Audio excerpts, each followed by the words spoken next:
La primera cuenta pública del presidente Gabriel Boric, desde Chile Vamos, el Partido Republicano y algunos representantes de la democracia cristiana acusaron falta de medidas en materia de seguridad y para enfrentar la inflación. Aseguran que se necesitan acciones concretas para ayudar a la población afectada.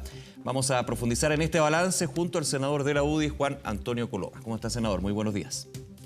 Muy buenos días, Nicolás. ¿Cómo estás tú? Bien, gracias por acompañarnos y quiero partir, son clásicas entrevistas que hemos tenido tantas veces con las cuentas públicas, ¿no?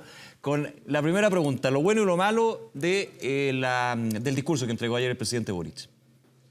Efectivamente, todas las cuentas son así que hay que partir por eso. Mira, lo bueno, yo creo que primero el tono, que me pareció como un tono más comprensivo, le habló más al país, no solamente a un sector del país, reconociendo errores, reconociendo virtudes ajenas que siempre es relevante. Segundo, me gustó la condena que hizo con la energía, y eso ahora bien, de la invasión de Rusia a Ucrania, cuestión que fija un criterio republicano y de Estado que yo al menos lo valoro mucho.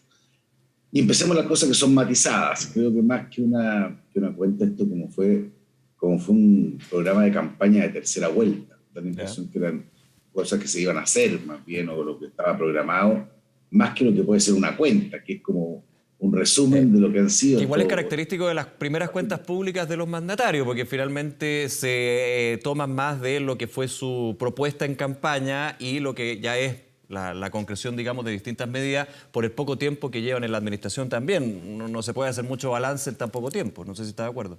Pero mire, yo he estado en hartas cuentas públicas, sí, pues, y no me he basado una tanto como esta, digamos. O sea, creo que la otra... Y tiene un sentido. Generalmente los gobiernos tienen una especie de plan para los primeros 100 días.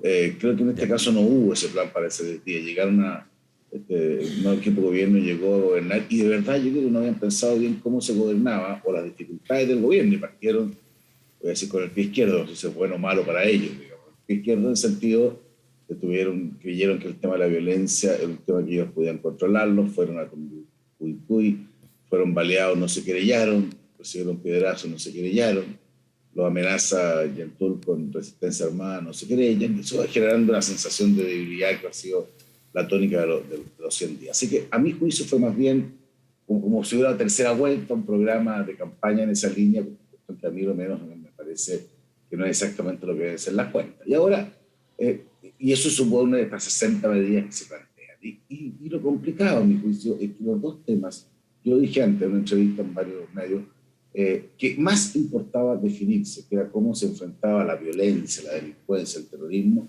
ocuparon un espacio súper pequeño de la cuenta. Y particularmente no se usó la palabra terrorismo, cosa que a mí me sorprende mucho, ni macrozona sur, sino que más bien se anuncia lo que se hace básicamente dos medidas: un fondo para enfrentar el crimen organizado, que es de 3.000 millones de pesos, Nicolás. Tú que viste en materia económica, 3.000 millones de pesos.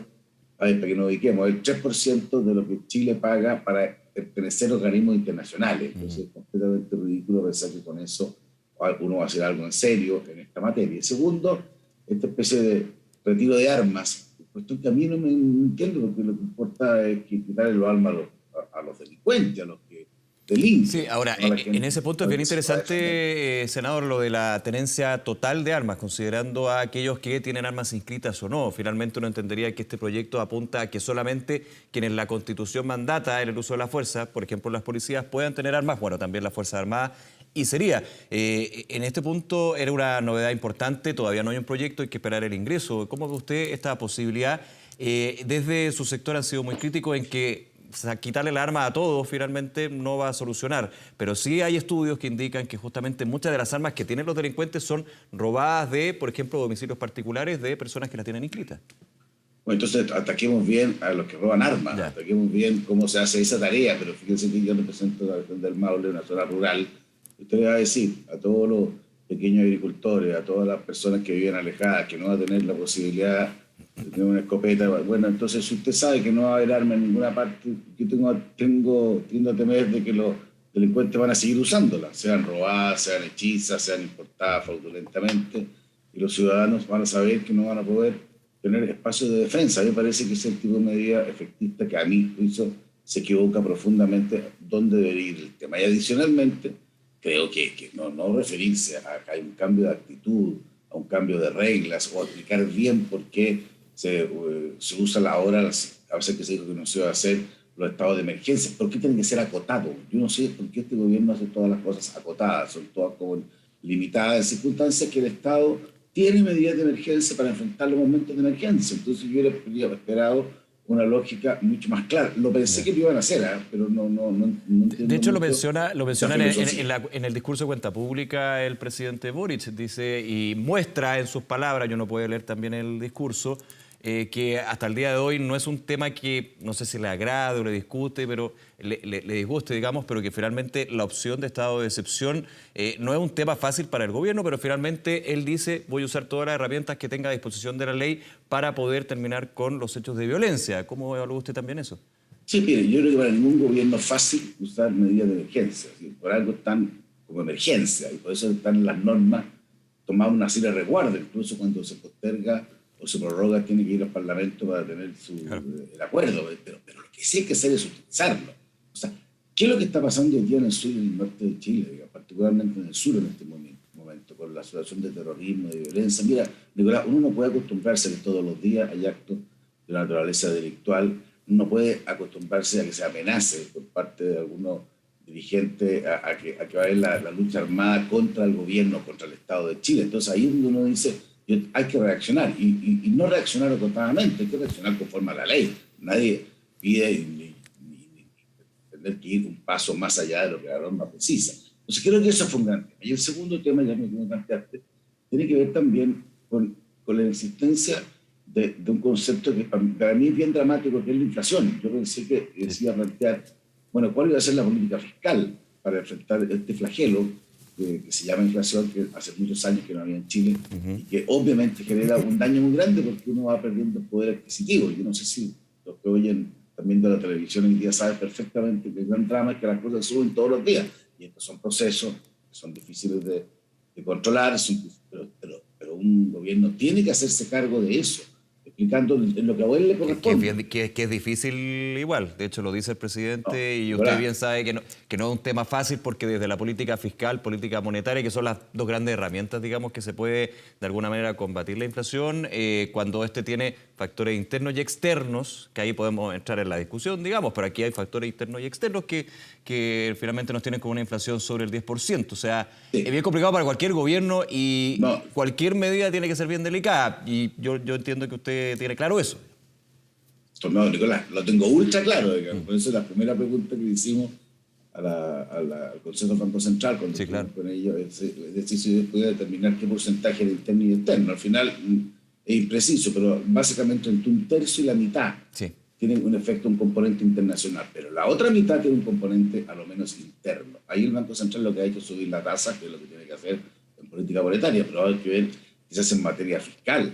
Porque yo quiero explicarle a las personas, cuando la gente dice, el presidente lo dice, se subió el salario mínimo de 350.000 a 380.000. Uno dice, es un salto importante, él lo plantea como el más alto que se ha planteado. Pero hay una pregunta que está arriba de la mesa. La inflación en ese periodo fue un 10%, y un 10% de 350, admitamos, es más que los 30.000 pesos de diferencia, y se llegó a 280 en esta primera etapa, todo va a subir a 400. Entonces, ¿qué es lo que quiero graficar?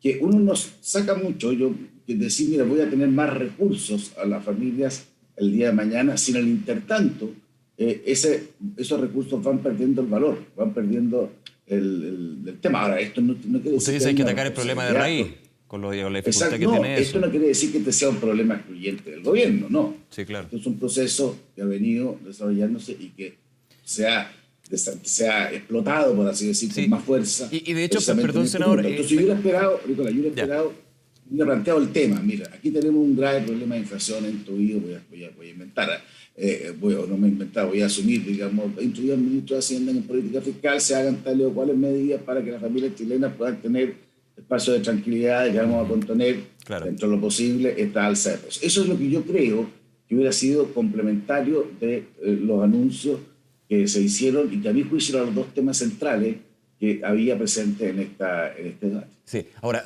para cerrar el punto de inflación, que creo que también es súper relevante para que nos vean a esta hora, senador, a veces en las cuentas públicas y en las declaraciones hay no anuncios que son anuncios que pueden ser tomados con importancia. ¿a qué voy con esto? Fijación de precios, que siempre es una tentación. Lo dijo, de hecho, el mismo presidente Gabriel Boric. No habla nunca de fijación de precios en la declaración, pero uno podría elucubrar de que de alguna manera cuando habla de medidas que tientan a los gobiernos para poder de alguna manera solucionar los problemas de inflación, él la descarta de lleno. Y uno entiende que esta siempre ha sido la gran medida de tentación y que se ha aplicado en muchos países de la región también y desde su sector ha sido bien criticada. Evidente, ¿no? Si yo, por eso le digo, yo trato de plantear un poquito, que usted hace la pregunta, ¿dónde están las cosas buenas? Yo he tratado de plantearla, ¿dónde están los problemas? Ni siquiera digo que sean una cosa mala. Creo que las cuentas tienen que tener esa lógica de enfrentar los problemas más graves que tiene un país, que son problemas, que no son gratos, porque si no, no serían problemas, pero creo que requieren una hoja de ruta, una línea de cambio, una línea de asumir en propiedad las dificultades. Y me parece que eso me hace decirle, yo siempre soy comprensivo de que si gobernar es muy difícil, yo creo que se ha dado cuenta el actual gobierno. Por eso mismo, y se destacó, cuando hubo momentos de ponerse de acuerdo, a mí me tocó como la Comisión de Hacienda, por ejemplo, en materia de salario mínimo, creo que lo hicimos y lo mejoramos, particularmente respecto de la ayuda a las pymes para poder pagar ese salario mínimo. Así que en eso uno siempre va a tratar de colaborar, pero también uno tiene que tratar de poner los puntos que reflexiona sobre las cuentas públicas que se dan al país, porque es el único momento en donde precisamente se puede tomar un análisis más global, porque los otros son medidas precisas, vamos a estar en un periodo largo de discusión, hay como 60 planteamientos, medidas o teóricas leyes que se van a generar, hay que ver cuál es el sentido de cada una de ellas.